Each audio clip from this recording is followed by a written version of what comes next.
O yan, maaari bang lahat ay tumayo para sa ating pagbungan na panalangin? Jerome, pwede mo ba pangunahan ng ating panalangin? Maraming salamat. Ika'y pumunta sa harapan.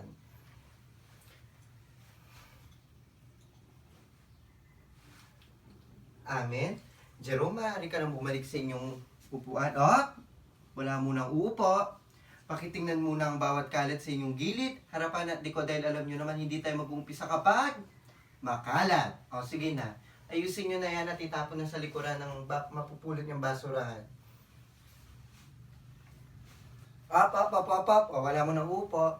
Pakipantay-pantayin ang bawat upuan. Tingnan ang inyong likod kung pantay ba yan. Tingnan ulit ang likod kung pantay. Dahil kapag may pumuntang teacher, supervisor, o principal, o mga parents, gusto ko maayos at malinis kayong titingnan. Sige, maraming salamat. Maari na kayong umupo. Patricia, bilang tagapagtala, maaari mo bang sabihin sa akin kung sinong lumibad sa ating klase? Si Jolina? Ilang araw na bang hindi pumapasok si Jolina? 4 na araw na. Kahapon, nagpadala ako ng mensahe sa kanyang ina, ngunit hindi nagbibigay ng tugon hanggang ngayon. Sino ang kaibigan ni Jolina dito? O Liza, alam mo bang nangyari kay Jolina? Ba't hindi siya pumapasok? Malapit lang ba siya sa inyo? O sige, kung malapit lang siya sa inyo, maaari mo ba siyang daanan sa kanilang tahanan upang tanungin si Jolina o kaya ang kanyang nanay kung bakit hindi siya pumapasok? Pwede ba yon? Maraming salamat kung ganon. Balitaan mo ako agad, no? Magandang umaga, mga anak ko. Lunes na naman. Bagong araw, bagong talakayan na naman ang ating gagawin. Oy, Jessa. Kita ko kagabing story mo, nakikipag-date ka, mukhang masarap yung kinainan nyo.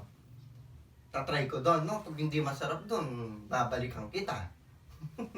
O sige, mga anak ko, bago tayo pupunta sa ating formal na talakayan, syempre, meron tayong pagganyak. Hindi naman nawala sa atin yun at hindi mawawala sa atin yun. Pero, kakaiba tong pagganyak natin na ito sapagkat partisipasyon ng bawat grupo o puntos ng bawat grupo ang nakasalalay dito. Kaya kailangan magpartisipasyon kayo at may partisipasyon kayo dito sa pagganyak na to dahil malaking grado ang ibibigay ko sa parte ng talakayan na ito. Nakakaintindihan ba? Sige. Bibigay ko ang panuto, ha? Makinig kayo. Makikita nyo sa ating pisara na may 4 na parang hindi masyado pamilyar sa atin ng mga salita.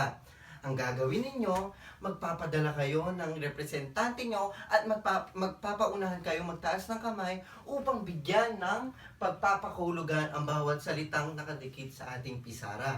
Hindi lamang yon, bibigyan nyo pa ng makabuluhang pangungusap ang bawat salita binigyan nyo ng pagpapakahulugan. Naiintindihan ba?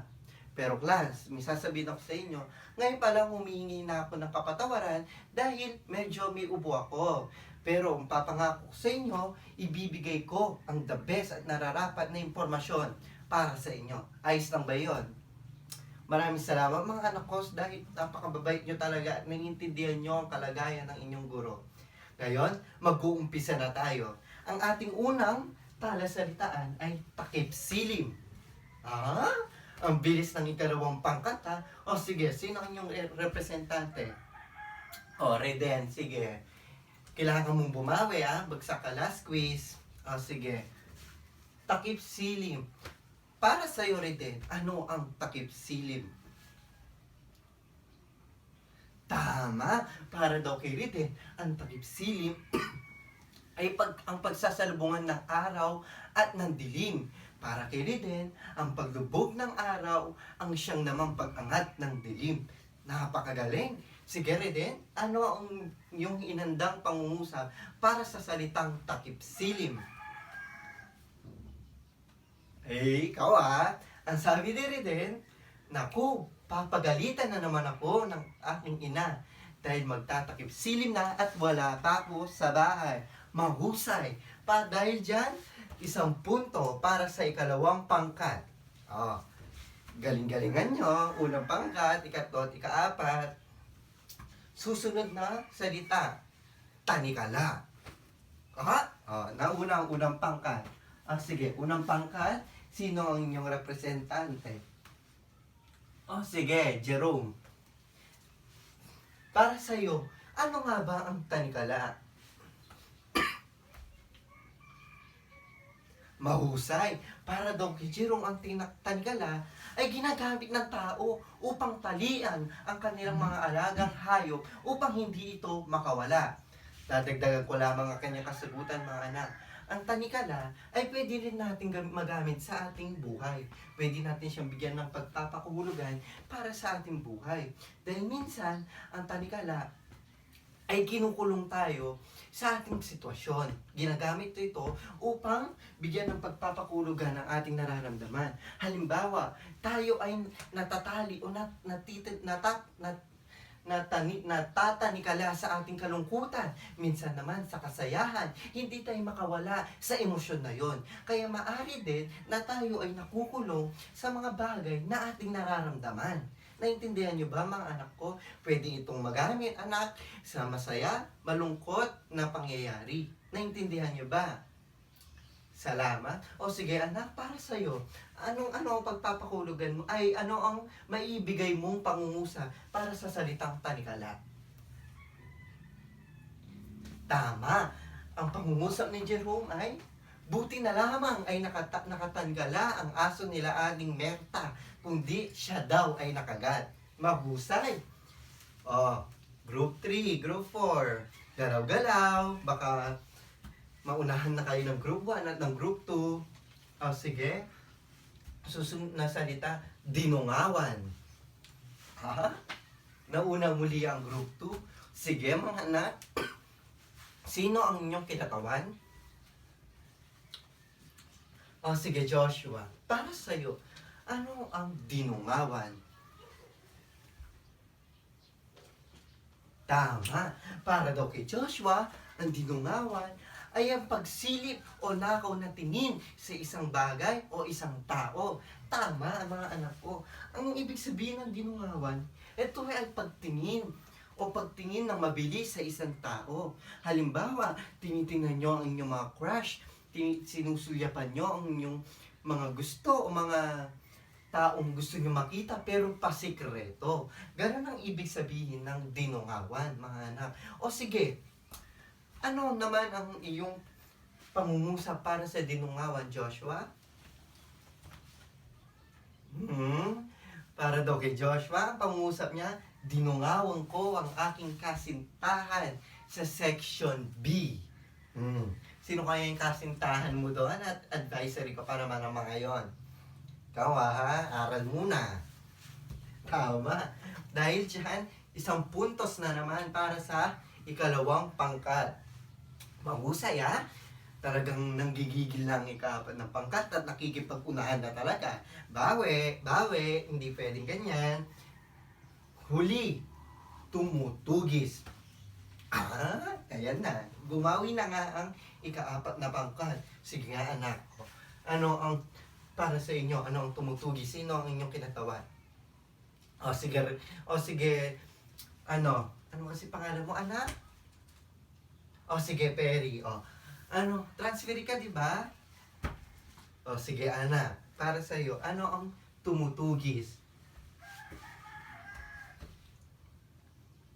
Tama. Ang tumutugis daw, ito ay panghuli o panghuhuli para kay Perry. Ito daw ang panghuhuli sa mga masasamang tao. Sabi ni Perry.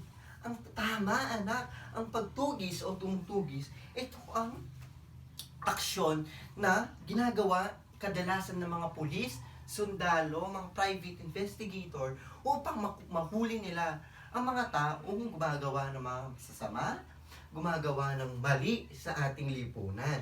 Mahusay. Sige, anak, para magbigay ka ng pangungusap gamit ang salitang tumutugis. Mahusay. Ang pangungusap ni Perry ay, at ang ating mga sundalo ang tumutugis sa mga masasamang tao.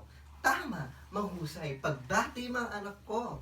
Dahil ang bawat pangkat ay nakapagbigay ng pagpapakahulugan at pangungusap kung ano ang nakadikit sa ating pisara. Pero ang nagogi, ang ikalawang pangkat. Dahil dyan, magkakaroon sila ng karagdagan 5 puntos para sa gagawin nating aktibidad mamaya. Palakpakan natin sila. Mahusay mga anak ko. Bago tayo punta sa ating formal na talakayan, nagbigay ako ng takdang araling kahapon na basahin nyo ang takip silim. Ginawa nyo ba? Sige nga, kung tunay niyong ginawa ang pagbasa ng takip silim, ako'y magtatanong. Sige, Berto, sino ang nagsulat ng akdang takip silim? Tama, si Diosdado Macapagal. Pero parang kulang. Palawigin niyo pa kung sino ang nagsulat ng takip silim. Sige, Charmaine. Sino? Tama.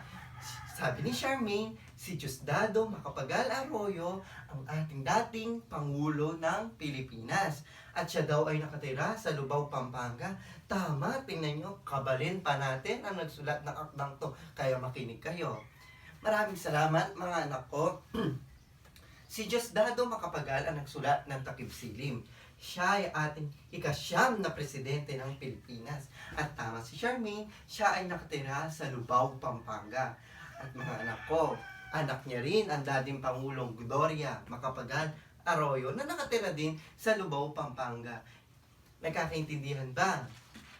Okay na ba? At malinaw na ba ang ating author? Maraming salamat. Ngayon naman, pupunta na tayo sa ating pangkatang gawain. Dahil nakagrupo at nakapangkat na kayo, ang gagawin nyo, ipapadala nyo ang inyong mga pinuno dito sa harapan. Sir, anong gagawin namin dyan sa harapan? Ito ang bawat pinuno ay bubunot sa aking palabunutan. Ano kaya nakalagay dito sa aking mahiwagang palabunutan?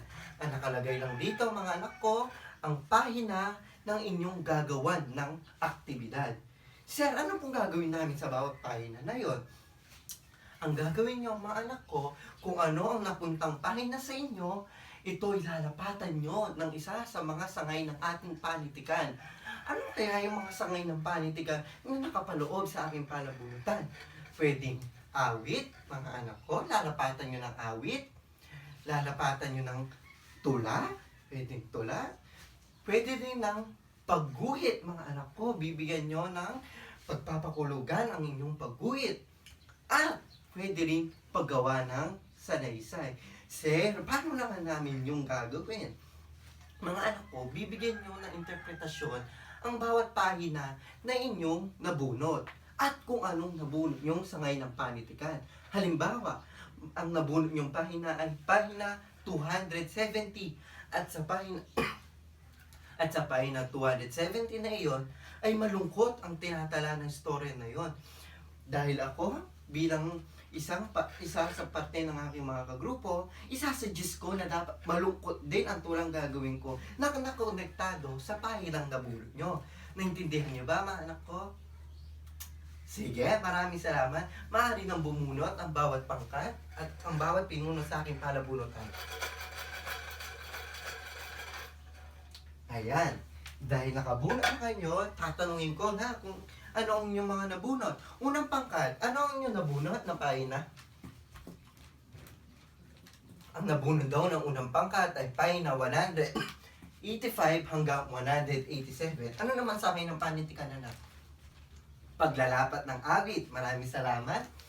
Ang ikalawang pangkat naman, ano nabunot nyo anak?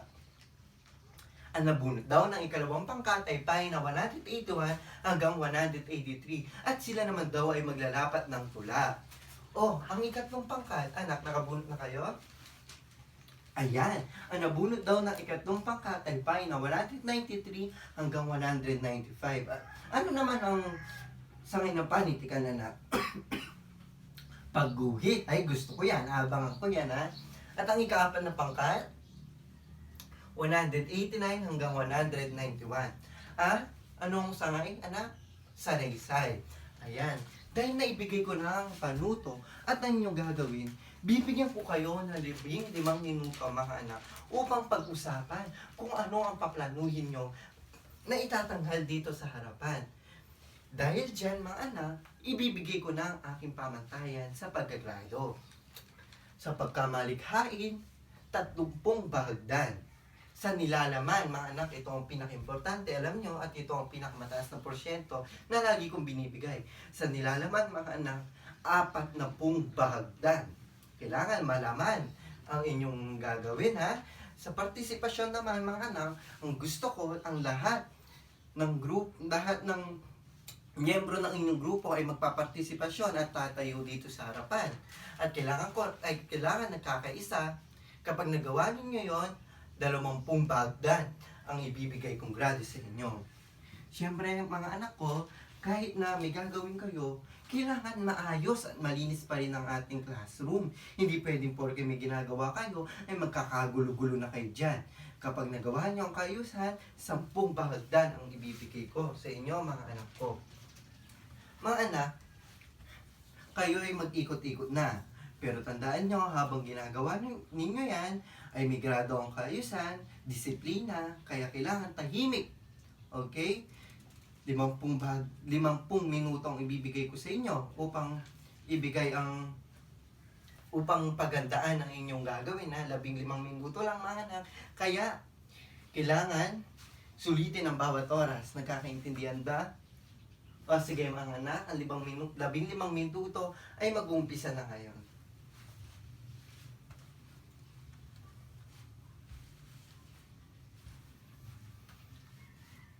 Ops! Tapos na 15 minuto, mga anak. Dahil ang nabunot ng ikalawang pangkat, ang unang mga pahina, sila muna ang unang mag-perform dito sa harapan. Mga anak, maaari na ba kayong pumunta dito sa ating harapan? Sige, mga anak, dito kayo. Sige.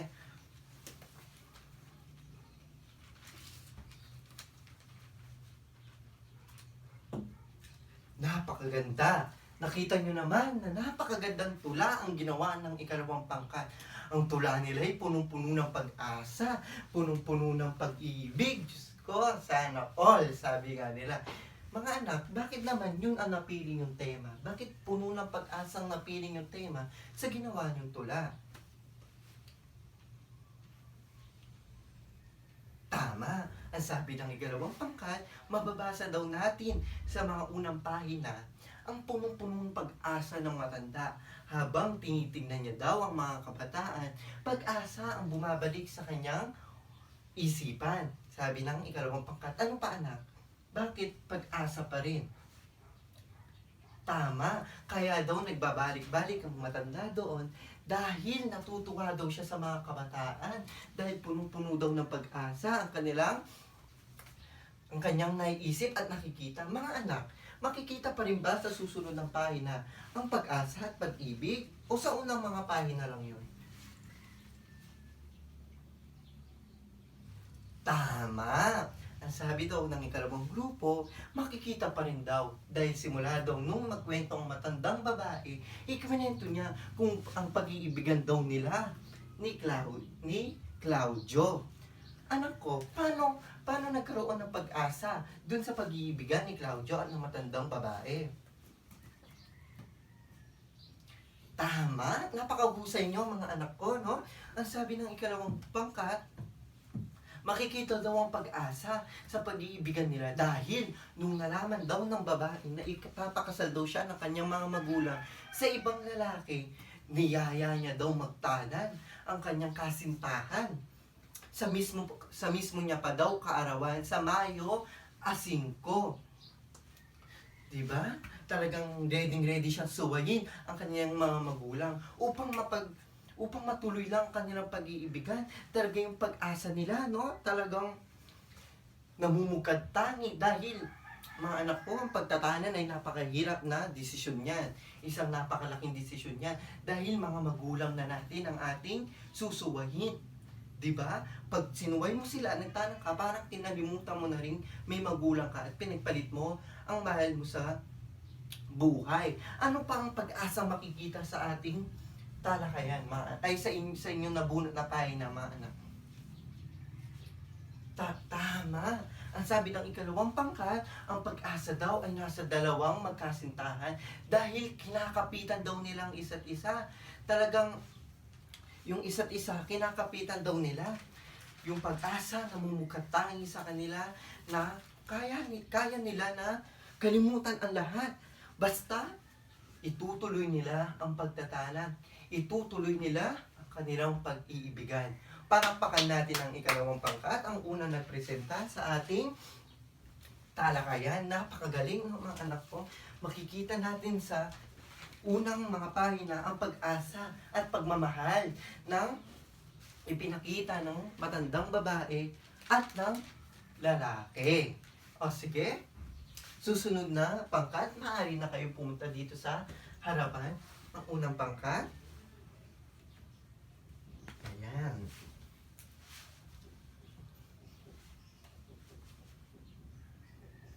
Maaari na kayong mag-perform, mga anak. Napakalungkot naman ng kantang ginawa. Diyos ko, kahit hindi ako heartbroken, parang na-heartbroken naman ako sa ginawa niyong kanta. Bakit niyo naman kami pinaiyak? Ano bang, ba't yan ba'y napili niyong tema? Ako'y nasaktan naman. Tama. Tama nga naman at akma ang binigay na performance ng unang pangkat. Dahil sinasabi nila, makikita na daw dito ang paglalamig ng lalaki para sa matandang babae. Lalo na daw, malapit na ang kanilang pagtatanan. Doon pa daw nilamig at hindi nagpaparamdam ang matandang lalaki. Kaya naman pala napakalungkot ng inyong ginawang kanta. Akbang-akma naman pala ang inyong ginawang kanta para sa pahinang inyong nabunot. Ano kayang naramdaman ng matandang babae noong mga panahong hindi nagpaparamdam ang kanyang kasintahan o minamahal? Lalo na may nakaplano na silang pagtatanan. Tama. Nakaramdam siya ng kasawian ng anak dahil hindi niya alam kung ano nangyayari Kaya nasasaktan siya. Dahil sa pagpaplanong iyon, mukhang hindi matutuloy. Dahil hindi nagpaparamdam ang kanyang kasintahan. Ano kayang sinabi ng matandang babae noong mga panahon na yon, anak? Tama. Ang sabi niya, marami daw siyang kakilalang mahal naman daw nila ang isa't isa, ngunit ilag daw sa pag-iibigan. Tama, no, anak ko? Napakaraming taong makikita naman natin na mahal nila ang isa't isa. Talagang makikita mong pure ang pagmamahal nila. Ngunit hindi pa rin sila nagpapakasal. Totoo bang nangyayari yan sa ating tunay na buhay? Oo, tama. Dahil siguro natatakot silang magpakasal, no? Natatakot silang mag-commit ng matinding relasyon para sa kanilang kinakasama. Dahil siguro gano'n, no, anak? Dahil meron akong pinsan, mga anak, kwento ko lang, napakatagal na nila magkasintahan. Mahigit 8 taon na sila magkasintahan. Ngunit, hindi sila maikasal-kasal. Hindi magtuloy-tuloy ang kasal nila. Sapagkat merong takot na nabubuo sa kanilang puso. Siguro iniisip nila, no, kapag kinasal ako, paano kaya pag niloko ako nito, hindi ko na maiwalay dahil may kontrata na. Mas mahirap na. Kaya siguro may mga ganong sitwasyon. Ganon kaya ang naramdaman ni Claudio? Ganon kaya ang naisip ni Claudio na may nabuong takot sa kanya? O may iba pa siyang dahilan?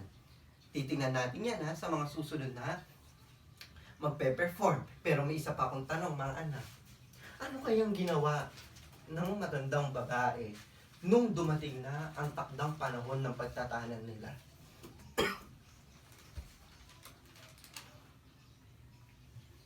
Tama. Anak, pumunta ang matandang babae sa bahay nila Claudio. Siya ay nagtungo doon. Ngunit sino ang nadatnan niya? Tama, nadatnan ng matandang babae ang kapatid ni Claudio. Anong sinabi ng kapatid ni Claudio sa babae, mga anak? Tama, sinabi ng kanyang kapatid na umalis na daw ang kanyang kuya At sinabi niya na parang matatagalan ba to? Parang matatagalan pa daw ito bago bumalik sa kanyang tinitirhan. Talagang nakakabigla, no? Ano kayang ginawa ni Claudio? Bakit niya kaya nagawa yun sa kanyang kasintahan? Malalaman natin yan sa mga susunod na grupo. Anong ginawa ng babaeng mga anak? Tinuloy niya pa rin ba ang kanyang paglalayas o umuwi na siya at nagpakasal dun sa kanyang tinakda ng kanyang mga magulang? Tama. Ang matandang babaeng mga anak ay nagtanan pa rin. Pero nagtanan na lamang siya mag-isa. Nagtanan siya ng walang kasama. Diba? Parang tinupad niya pa rin ang kanyang pinangako para kay Claudio kahit siya na lamang mag-isa. Maraming salamat mga anak ko. Palakpakan natin ang unang pangkat. Talagang ang dalawang unang nag-perform dito, napakagagaling nila, no? Nagbigay sila ng konkretong pagpe-perform, konkretong sagot, at konkretong pagpapaliwanag. Ako'y natutuwa sa pinapakita niyong partisipasyon. Ako'y natutuwa sa pagbibigay niyong effort at talino para sa aking asignatura. Ngayon, tatawagin ko na ang ika-4 na pangkat upang ipakita sa atin ang kanilang inihanda.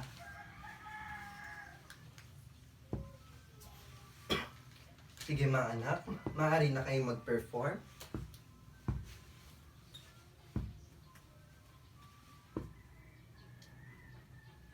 Talaga nga naman na napakasakit ng inyong sanaysay mga anak ko. Diyos ko, talagang muntik akong bumaliktad dito sa sobrang sakit ng inyong sinabi o tinalang sanaysay. Bakit naman yan ang napili nyo?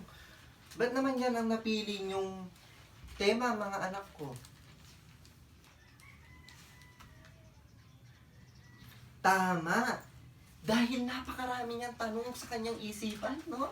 Napakarami niyang tanong kung bakit ginawa sa kanya ni Claudio to. Mga tanong na hindi masagot, na tanging si Claudio lang ang makakasagot nito.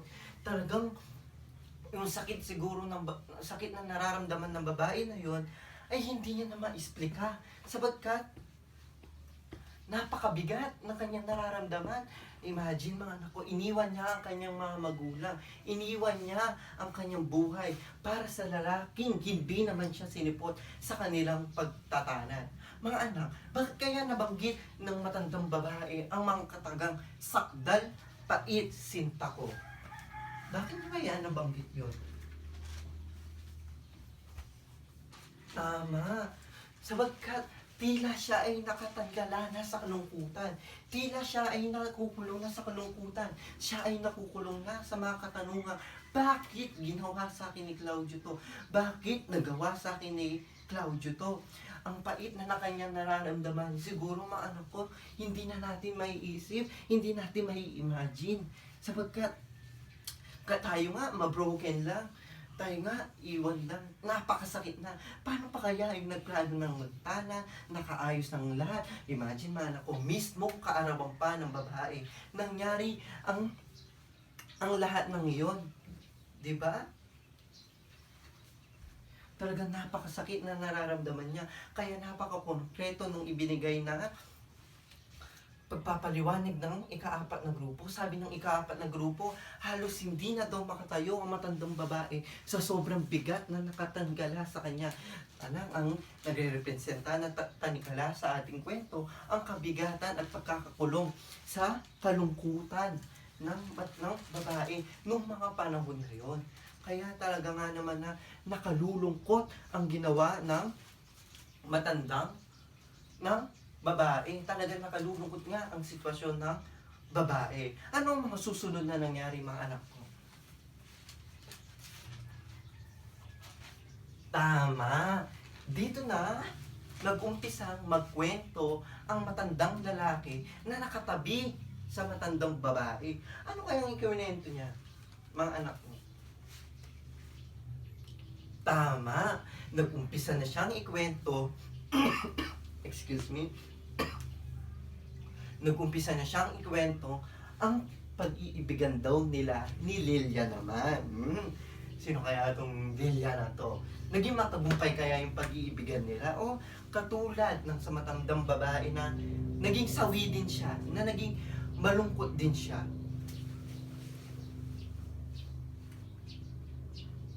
Ano? Ano? Tama. Hindi rin naging matagumpay ang pag-iibigan ng matandang lalaki at ni Lilia. Diba? Bakit kaya? Ba't lagi na lang yung mga nasa talakayan natin? Puro hindi nagtagumpay, puro na lang sila broken hearted, puro na lang sila malulungkot. Ano naman kaya ang istorya ng matandang lalaki na ito? Ano kaya ang naging problema ng matandang lalaki na ito upang hindi magtagumpay ang pag-iibigan nilang dalawa? Sige anak. Tama. Napakagaling. Sinasabi ng ikaapat na pangkat na nagpaplano din daw silang magtanan na kaniyang kasintahan. Ngunit hindi rin na ito natuloy. Bakit hindi natuloy? Tama. Dahil nalaman ng lalaki na pinaplano ng kanyang mga magulang na ipakasal sa ibang lalaki ang kanyang sinisinta. Ba't naman ganon? Ba't naman nangyari yon? Tama. Dahil ang matandang lalaki daw ay salat sa buhay at mahirap lamang.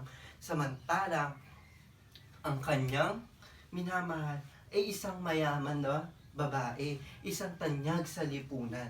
Ito ang tanong ko sa inyo mga anak, bago ko kayo paupuin. Nangyayari pa rin ba ang mga gantong sitwasyon na ipinapakasal ang mga mayayaman para sa mayayaman lamang at ang mga mahirap ay para sa mga mahihirap lamang? Tama. Nakalulungkot mang isipin, pero ito ang realidad ng ating buhay. Ito ang tunay nangyayari sa ating lipunan. Ang mga mayayaman, pilit na ipinapakasal ang kanilang mga anak para sa mga mayayaman lamang. Sa anong dahilan? Upang mas mapalago? Upang mas mapalaki ang kanilang yaman? Tandaan nyo mga anak, ang mga mayayaman, mas lalo pang nagpapayaman yan. Ang mga mahihirap, ay nananatiling mahirap at mas lalo pang humihirap. At tunay ngang nangyayari yan sa ating lipunan. Palakpakan natin ang ikaapat na pangkat. Dahil nakapagbigay sila ng konkreto, nakapagbigay sila ng maayos at talagang tunay na kasagutan para sa kanilang tinalakay na mga payo sa may akda. Talaga nga namang nakakapanabik ang ating talakayan, no? Palalim na tayo ng palalim sa ating talakayan. Pero minapansin ba kayo mga anak? Parang parehas ng sitwasyon ang matandang babae at ang matandang lalaki. Parehas silang heartbroken. Parehas silang plano magtanan pero hindi natuloy. Naririnig ko o nababasa ko mga katanungan sa inyong mga isipan. Alam ko at sigurado ako masasagot to ng ikatlong pangkat kung ano ang mga katanungan natin sa ating mga isipan. Kung ano ang mga katanungan natin sa ating loob. Kaya ikatlong pangkat, maaari na kayong pumunta sa harapan at sagutin nyo ang aming mga katanungan.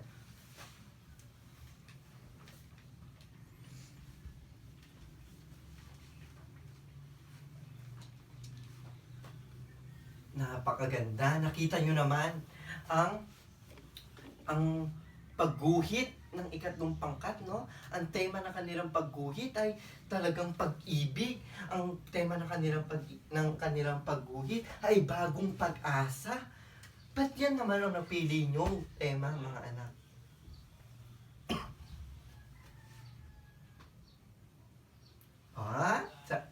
Binitin tayo ng ikatlong pangkat, ha? Hindi muna daw nila sasabihin ang kanilang kasagutan. Pero sige, ito ang aking katanungan. Maaari mo bang ikwento ang naramdaman ng lalaki o na matandang lalaki ngayon kung ano ang naramdaman at ginawa niya noong mga panahong nalaman niyang ikakasal ang kanyang minamahal sa ibang lalaki?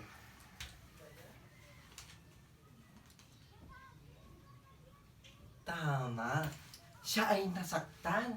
siya ay nalungkot.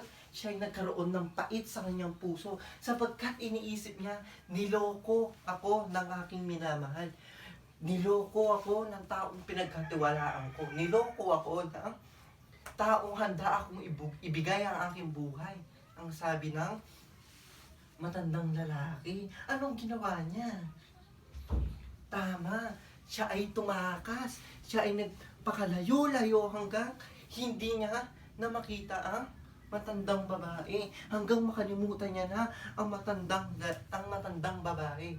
Sa palagay mo, anak, nagpakasal kaya o may inibig na iba ang ang lalaki? Siyempre, noong mga panahon na yon, kapag nasaktan ka, makakapag-move out ka. Kapag nakapag-move out ka, makakahanap ka na taong mamahalin mo ulit. Ginawa ba ng lalaki yun noong mga panahon niya, anak?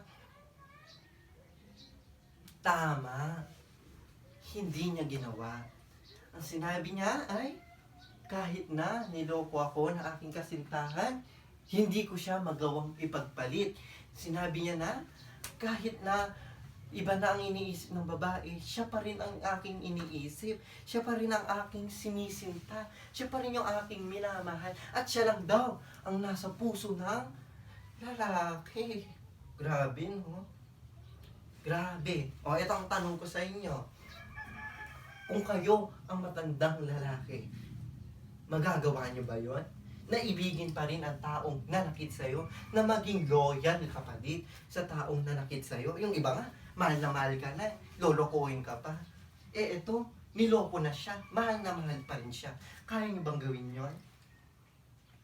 Tama? Hindi. Kahit ako siguro, hindi ko kayang gawin yon. Sinaktan na ako, nalungkot na ako, ikukulong ko ba? Itatanikala ko pa ba ang aking sarili sa kalungkutan? Itatanikala ko pa ba ang aking sarili sa pag-ibig na hindi ko naman nararamdaman sa babaeng minamahal ko? Kaya, tama, hindi ko rin kaya yon gawin. Sapagkat hindi naman ako martir, hindi naman ako mangmang upang gawin ang mga bagay na yon. Ituloy nyo ang kwento nyo, anak. Ano ang ginawa ng matandang babae bago siya umalis? Sige.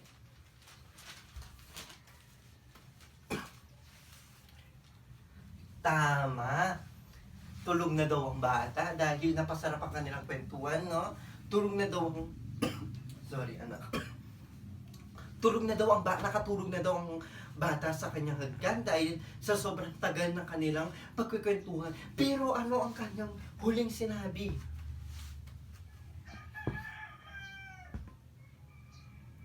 Tama. Nakikita nyo? Ang taong kinikwento nila sa isa't isa ay iisang tao lamang. Diyos ko, yung love story na to, pwedeng pang MMK, love story na to, pwedeng pang Thomas Award, no?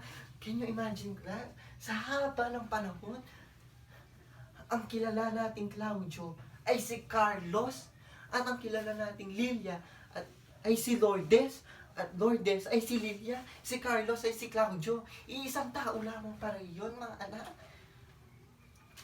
Nakita niyo yun? Sa haba-haba ng prosesyon, sa haba-haba ng kanilang ginawa, magkikita pa rin sila. Ano kayang nangyari nung umuwi sila? Nag-asawa rin kaya yung matandang babae? O katulad ni Carlos, hindi rin siya nagpakasal o hindi rin siya umibig? Ano nangyari sa kanilang dalawa? Tama. Hindi rin daw nagpakasal ang matandang babae sapagkat naging loyal pa rin siya kay Carlos kahit na napakarami niyang tanong sa kanyang isipan, kahit napakabigat at napakasakit niyang kanyang pinagdaanan, naging loyal din si Lourdes o si Lilia kay Carlos. Nakikita niyo, anak, na kahit na napakasakit ng kanilang pinagdaanan, kahit na napakaraming tanong sa kanilang isipan ng mga panahon na yun, na ngayon lang nasagot sa pagkikita at hindi pa inaasahang pagkikita, nasagot ang kanilang mga katanungan, nabigyan ng kaliwanagan ang kanilang isipan. Di ba?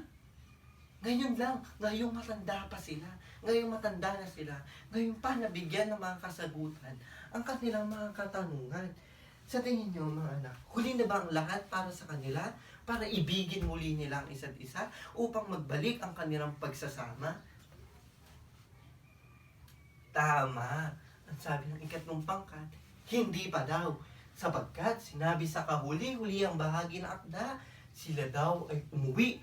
Ngunit hindi umuwi ang babaeng kasama lamang ang batang kanyang karga-karga, kundi kalong-kalong na siya ng matandang lalaki na si Carlos. Palakpakan natin ang ikatlong pangkat para sa napakaganda at napakongkretong pagpapaliwanag at pagsagot sa aking mga katanungan. Sige anak, maaari na kayong umupo. Tingnan nyo mga anak. Natuloy ba ang plano nila ng pagtatanan? Sige Lilibet, natuloy ba? Tama, natuloy. Ngunit huli na ba ang lahat? Hindi pa huli ang lahat. Nahuli lamang ang plano nila. Na-postpone lang ang plano nila. Pero natuloy ang plano nilang pagtatanan. Dahil ngayon magkasama silang umuwi. Masaya silang umuwi. Diba? Pupunta na tayo sa paglalagom mga anak. Ang paglalagom na to ay bibigyan ko ng katanungan. Sige, Jeremy, maaari ka bang tumayo? Sa'yo, anak, kaya mo bang umibig ng katulad ni Lourdes at ni Carlos na kahit na saktan ka, ay mamahalin mo pa din? Tama, hindi. Dahil magkakaroon ka na ng hinanakit. Magkakaroon ka na ng sakit ng loob para sa tao na yon. At ang sakit ng loob na yon ay tutulak sa'yo upang hindi na mahalin ang tao na yon. Sa inyong palagay mga anak, mag-isip kayo. Bibigyan ko kayo ng konting segundo upang isipin ang isang tao na to. Na sino kaya ang taong kayang umibig sa atin? Kahit tayo ay sinasaktan natin sila, kahit tayo yung nagkukulang sa kanila, kahit tayo ay talagang masama sa kanila. Sino ang taong kaya tayong ibigin despite of our pagkukulang, despite of our kasakiman o kasalbayihan sa kanila?